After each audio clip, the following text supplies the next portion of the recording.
I've got this small fan here, and it's I've had it for some time. It's started to malfunction. It makes a lot of noise. Sometimes on the low setting it doesn't run up to speed, so I'm not sure what's wrong with it, and I could just throw it away and buy another one, but you know, I kind of hate to do that. A couple of things here. First of all, cleaning it up could fix it, and if nothing else, if I kind of delve into it a little bit, at least I might be able to fix it, and I might learn something along the way.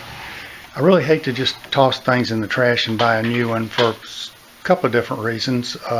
First of all, why spend the money if you can make what you have work? I've always kind of worked on that philosophy.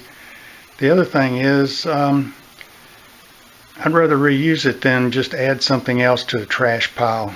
I think too many people are quick to toss things that could be easily repaired. So we'll see. Maybe I can fix it. If not, not much loss, but a little time. So let me start by, well, I tell you what, let me go ahead and turn it on.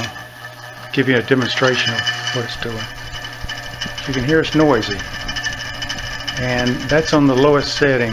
It's not really running up to speed, and in fact what it will do is to slow down.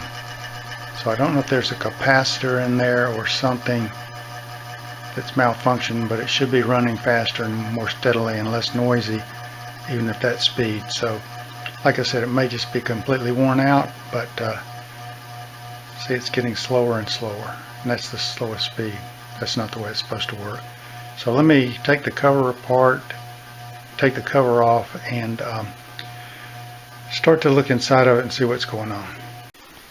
The first thing I'll do is to take, there's 4 screws here that hold this cover on, so I'm going to take that off, that cover off first, and then we'll see what comes next.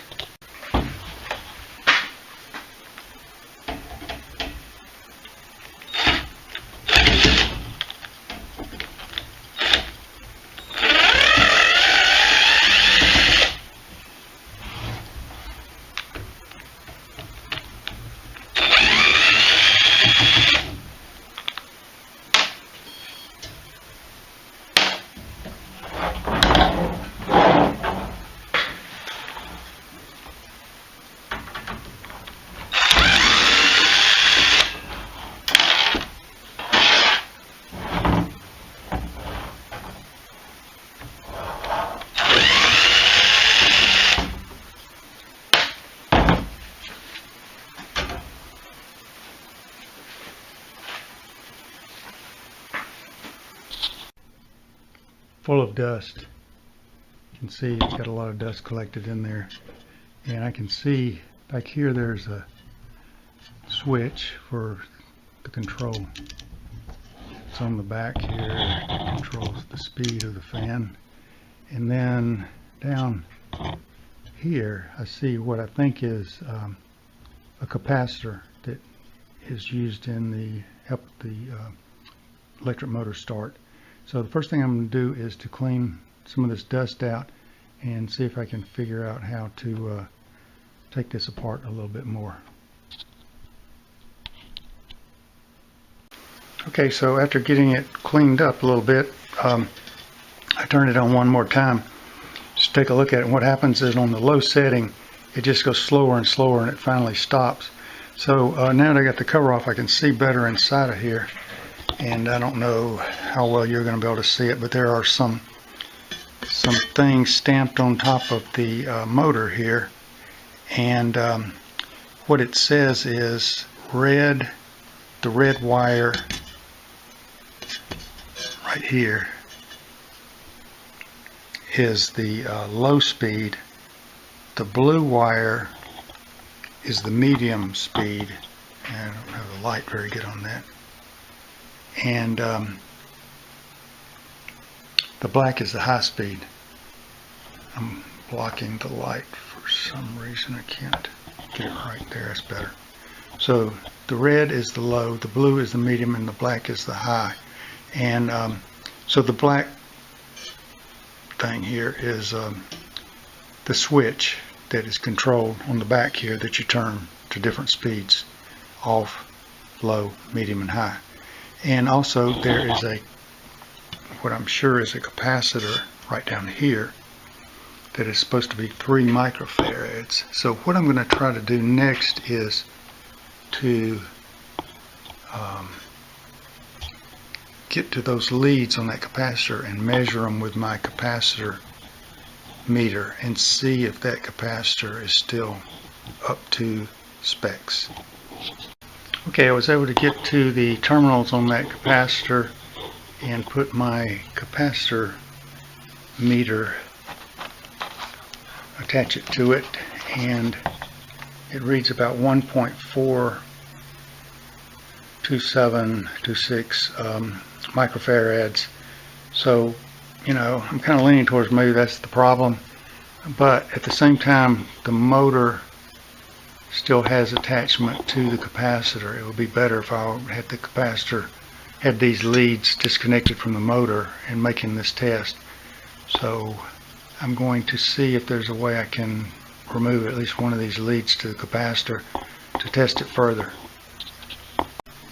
Okay, so I did disconnect this lead and connected my capacitance meter to those 2 leads, and now it's reading 3.1 microfarads. So that apparently is not the problem. The capacitor is still good. It was just getting me a false reading because the motor was connected across it.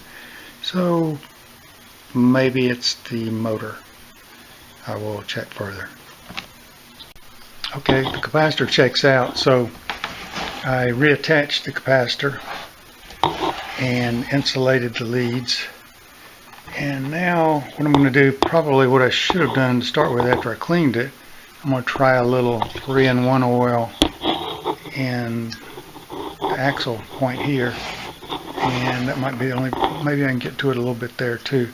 Place a little oil on there and see if that frees up the shaft enough. Maybe that's what was actually slowing it up on the slow speed. Probably should check that first, but that's okay. Sometimes you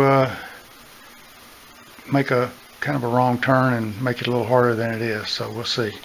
So I've turned it up like this horizontally to the table so that I can put a few drops of oil in here and let them run down into the fan axle good, whereas, you know, sitting in a normal position with it not in this orientation, the oil just tends to run out. So this way I'm going to run it a little bit so that it can run down in there, but it seems to be working fine now. I'm in a little bit, I'm going, after it runs a little bit, I'm going to put the cover back on it and we'll see if that's all it took. Okay, so it's been running for a while here on the low setting, which was causing most of the problem before. Runs on all 3 speeds, and it's quieter, doesn't slow down and stop, and nice and clean. And so maybe I can get a few more hours out of this fan. So there you go. Sometimes you can take something that appears to be ready for the junk pile and spend a little time on it, clean it up, maybe lubricate it if it needs it, and put it back into service for a while. Thanks for watching. If you like this video, please like and subscribe. I would appreciate it. Share it to anybody that might want to watch it. Thank you. Bye.